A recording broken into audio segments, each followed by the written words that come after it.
Quliyevanın xalası olursunuz. Ad soyadı Yusuf Faris Telmanov. Yusuf Faris 1974-cü Şəmki şəhərində anadan olmuşam. Sizin Lamiyə Quliyevanın Ruslanla münasibətində xəbəriniz var idi. Bu vaxt eşitmişdim belə qızın dalına gəlib gedir. Qapılarına gəlib gedir. Sonradan bu hadisi olandan sonra bildik ki, yəni bu qızın sataşan bu olubdu.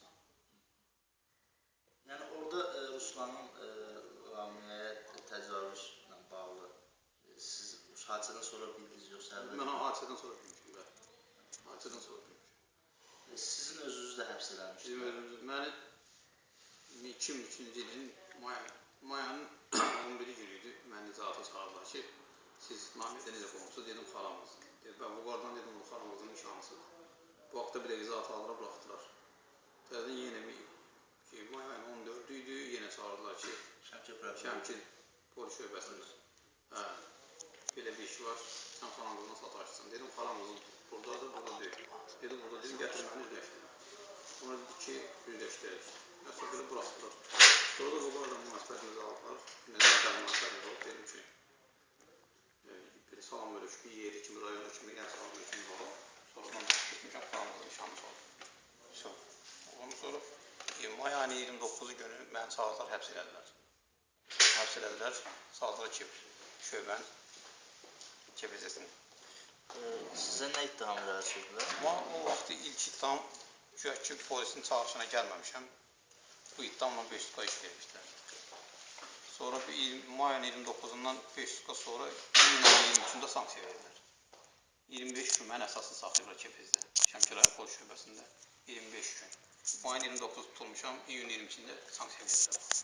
İyun 23-dən sonra təzdən 152-ci maddədən, bir də 221.3-cü maddədən cinayət işi başlanır. Sonra istintaq gedib, istintaqda da mənə dəfələrlə çağırdılar ki, sən bu qızı boynuna almalısan, deməlisən ki, o mənim xalam qızını mən şey eləmişəm. Mən dedim ki, mən qız durursa gətirin, üzləşdirin mən. Mənim vəkilim Bakıdan Sərdar Qasımovun oğlu var. Həmin o vəkil o işə qarışdı, çox can atdı ki, nəsə bir iş görsün, o da görə bilməz, təzyiqlər oldu ona. Sonra mən Şəmkər rayonunda prokuror var idi, Arif müəllim. O çağırdı mənim kabinetə ki, getsən bu işi boynuna al. Dedim, xeyr, mən alanmaram. Dedi, onda səni mən aparıb fetog elətdirəcəm. Dedim, sizin sözünüzə mən kim fetog eləyə bilməz. Birisi də ki, qızı gətir, mən üzləşdirim. Dedi, get nə deyirlər, onu deyirlər. Dedim, xeyr, mən o şeyi boynuma ala bilmirəm. Polis idi, prokuror idi o. Niyə məsələn, məhz sizin üstünüzə qoymaq istədilər ki, məsələn, bir başqa? Deyirlər, yaxınsın. Ancaq burada polis şöbəsində heç kimə məsələn, təzyiq göstərməyibdir. Yəni, polis rəisi, polis müavini. Bunlar mənə qarşı təzyiq göstərib. Yalnız mənə prokuror çağırıb, prokuror deyib. Sizə nə qədər hökm oxundu? Şəmkir rayonunda məhkəmə oldu. Burada rayonumuzda məhkəmə oldu. Məhkəmədə Qafqaz yolunda bizim işimizi dağıtdılar. Bir də Gəncə şəhər Kəpəz rayon məhkəməsinə. Kəpəz rayon məhkəməsinə getdik. Kəpəz rayon məhkəməsində də 152-ci maddədən, bir də 221.3-cü maddədən cinayət işi. Onun tam 5 il 6 ay, 5 il yarımda 152-ci maddədən iş verdilər. Cəmisi 6 il yarım iş verdilər. 6 il. Hə. Və son günə qədər siz son gün demək 2003-cü ildə getdim. Elə ki 25 günüm orada hesablamadılar. Gəldi. Mayın 23-dən sanksiya verirdim. 25 gün əsassız qaldığıma görə onu saymadılar. Mayın 23-dən, iyun 23-dən əsas. 2007-ci ilin martın 15-nə qədər içəridə oldum. Uzaylı cəza müəssisəsində cəza çəkdim. Yerdə qalan 2-4 ayımı Göran Kalın Pasiyesinin açıq tüpülü məntəqə cəza müəssisəsinə gəldim. Orada da 2-4 ayımda yəni orada çəkdim. Yəni ayrı oldu. Sizə həbsdə olarkən təzyiqlər vardı? Həbsdə olarkən yox, həbsdə olarkən mən təzyiq görməmişəm. Sadəcə yanım orada bir qrajdansk adam gəlmişdi. Ona kolona buraxılmışdı. O mənə dedi ki, sən Şəmkir rayonunda Elpərəz Hüseynov, bir də Şahba Süleymovun üzünə dur. Deyən ki, bu işdə cinayətdə bundan hərlə. Kim idi həmin adam? Həmin adam tanımadım ha. Göyçək boyla göygöz bir kişi qızıltışdı. Adını da demədim. Dedi ki, məni sən ötəri yollayıblar. Yəni polis idi, prokurorluq dedi, mən idi. ədliyə polisəm. Ədliyə polisəm dedi. Mən dedi, müəllim yollayıb. Yəni bu dəqiqə səni... Müəllim kimdir? Aslan müəllim deyildi. Bəli. Dedi, Aslan müəllim yollayıb. Yəni mən bu dəqiqə səni anana verərəm, yəni ki, çağırarıq. Sən buyurun bunları yazsan, bizə bir maman gələr, mamana boşalt gedərsən. Ancaq sən bunları deməzsən. Dedim, xeyr, mən Əlfərəz müəllimlə, Şahbaz müəllimlə heç kimlə ziyan görmədim. Yəni, niyə istəyirdilər ki, siz o adamların adını çəkəsiniz? İstəyirdilər ki, yəni, bu ölümü təşkilatçısı olur. Bu namusunda olmasın da bu iş. Bu işlər həqiqətən namusunda olub da. Necə olub namus üstündə? O qızla... Yəni, ad deyin də, adlarla deyin, yəni bilin. Qızın Füzuli məktəbində oxuyanda. Qız Ruslan kimdir? Aslan müəllim oldu. Bəli. Füzuli məktəbində oxuyanda, Lamiyə Quliyeva Füzuli məktəbində oxuyanda məktəbə gedir. Məktəbdə o deyir, ona elə ki, sinif otağında vaxtında zorlayıbdır. Qızın özünün dediyinə görə, mən qızla kefezdə görüşəndə dedim, nə var olduğu üçün, nə demirsən, nə bilirsən, düz danış. Gedə xalam olmuş, mən səndən çəkinirəm, açığı budur. Dedim, indi məni sənin... Açığı budur, nədir yəni? Yəni, açığı, yəni, mənim yüzüm atsan, ilk qızımı, bəkaratın pozunu Ruslandır. Sonra biz bununla, mən gəldim Vüqara dedim ki, belədir. Vüqara dedi ki, inanmıram. Sonra Yerol ki, dedim, inanmırsan, üzləşək. Yerol getdi, üzləşəndə... Kim kimə Vüqara deyib? Lamiyə Vüqara deyib ki... Nişanlanandan sonra deyib? Nişanlanandan sonra olub, yəni, belə bir şey var. Bu da deyib ki, var, onda üzləşək. Lamiyə onda neçənci sinifdə oxuyurdu? Lamiyə 8-dən mənim. Nişanlananda artıq neçənci sinifdə idi? 9 idi, həq yadımda deyil. Ümumiyyətlə, sizin məhkəmə prosesinizdə sizin Lamiyəyə təcavüz etmə iddiası ilə bağlı hansısa bir şahid oldu ki, məsələn, gəlib şahid qismində ifadə versin ki, bəli, belə bir fakt var. Xeyr, məhkəməyə bir dənə Tahirova Nail adında bir qız tapışdılar, o məhkəməyə gəlmədi. Ki, bu eşidib ki, hardasa mən ondan yaxınlarım olmuşdu. O məhkəmə Tahirova Nailə Solmət qızı, Sumqayıt şəhərindən ki, burada Sartəbə kəndində orada ailə qurub. O məhkəməyə gəlmədi. Bir də Şahan Quliyev var, Morullandır. Sonra qızın öz əmsi oldu. Gör ki, o da eşidib hardasa, ona da məhkəməyə gəlmədilər. Məhkəmə dedi ki, biz məhkəməyə gəlməyən şahidlərin sözünə əsas tutaraq. Yəni, onlar məhkəməyə... Yəni, hansısa bir tibbi ekspertiza keçirilməsi... Yox, məndən heç bir ekspertiza götürülmüşdü. Bir dənə ekspertiza məndən götürülmüşdü bu qıza qarşı. Bu 152-ci maddəyə qarşı, yəni, öz xalamızdan cəsərbəli olmaq haqqında bir dənə şeyə ekspertiza götürülmüşdü. Bu xuliqan maddəsində də götürüb, gör ki, mən bu qədər hədələmişəm, bıçaq vurmaq istəyəm. Ancaq bu da olub 2001-ci ildə bizim elə-belə söhbətimiz olubdur. Bu qədər gəlib məni evdən çağırtırıb, mən sənin xalan qızına belə-belə söhbətimiz olub, aralaşmışıq. Gedib adam tapıblar, kimi tapıblar, gətirirlər ki, gör ki, mənim əlimdə açıb bağlanan bıçaq olubdur. Mən deyək günü saat 3 radələrdə, 15 radələrdə, mən də kişidən çıxırdım, Tələ qəsəbəsində əhtikamı işləyirdim. Oradan mən hər gün saat 9-10-da bu vaxt çıxıram. Mənim belə vaxtım olmur ki, mən gündüz adələri. Bu qadan da axşam söhbətimiz olub, mehriban da aralanmışıq, qutardı. Bu təcridxanada Lamiyə ilə nə vaxt görüşmüsünüz?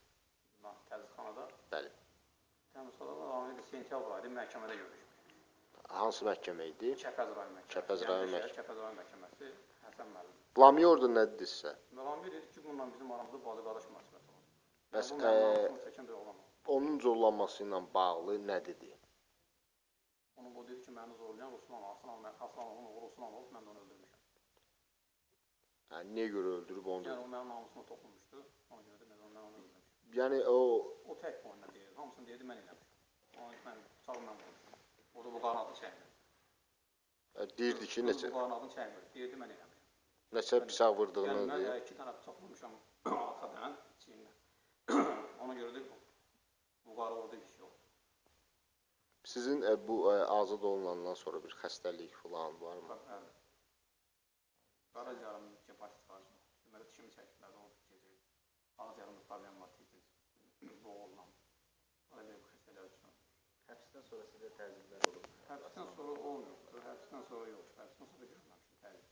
Yalan bundan, düz danışarsanız. Yəni, heç bir təzyiq görməmişim həbsdən sonra. Həbs tərəfində ki, bizim nə qədər məhkəmə yapmışdıq, heç bir məhkəməmiz keçirmişlər. Mən kalanın məhkəmə həyatımda bəlkə də 30-40 dənə ərizə göndərdim kişim haqqında, heç bir müdafə gəlmir. Hara göndərirdiniz?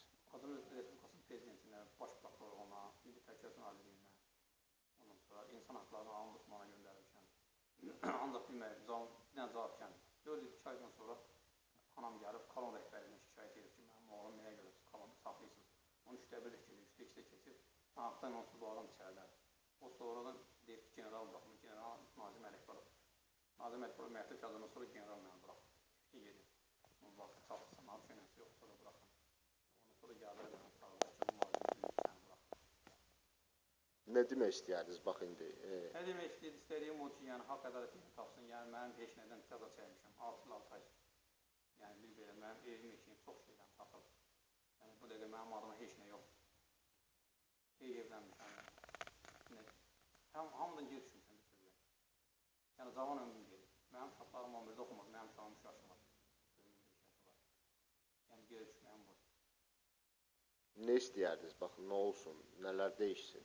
Nələr dəyişsin, hökumət nə eləyər, yəni bizə kompensasiya verilsin. Haqqdan şəxsən mən özümə deyirəm, yəni mən haqqdan yapmışam. Mənim orada heç bir işdə günahım yoxdur. Heç bir işdə. Şəxsən mənə Bakı şəhərində cəza çəkdim, mən sənin Zamparti var, Mehman müəllim, o da mənə çağırdı, dedi ki, bala, sənin cinayət işin mənim qabağımdadır, sənin cinayət işində bir dənə cinayət xarakterli bir iş yoxdur. Sənin yiyən var ya, yox. Dedim, yiyən var, qoyunam var. Dedi, sən heç nə yapsan orada, yəni səndə əsaslı bir şey yoxdur. Ekspertizan rəyi yox, saxtaya bıçaq yox, heç bir şey yoxdur. Bir də ki, xuliqandır 2001-ci ildə olmuş cinayət işini sən gətirib şeyə yazırsan, 2003-cü ilə yazırsan. Vüqara ərizə yazır, bax, gör ki, Vüqarda görmüyor, Vüqarı, ancaq mən fakt Vüqarı gördüm. Vüqarda biz İstinad Təzyiqatında görüşəndə, Vüqarı mənə ilk gün üzləşdirəndə bir nəfər məhsubətimiz olub. Vüqarda belə səmimi, mehriban, belə salam verir ki, Vüqarı normal idi. Onun sabağı mənə bunu Kebirdən saxlar rəis buraxmaq istədi. Dedilər, səni təzdən üzləşdirəcəklər. Vüqarı gətirdilər, Vüqarı mən gözdən tanımadım. Vüqarı döymüşlər, burnu qırılmışdı. Mən burnunu tanıdım. Üstü başı pis gündə təzə bir qutqa vermişlər, Vüqarın əlini geyindirmişlər. 2 nəfər polis qoluna qanda vurur, qolundan belə qaldırırlar ki, yıxılmasın. Gətirib belə stol qoydular, bizi üzləşdirdilər. Vüqarı əsir dedilər, sunurdu. Vüqarı pis günə qoymuşlar. Amma Vüqarı mən gördüm, Vüqarı Türkmen həyatından ağ-17, 2 dənə bayan.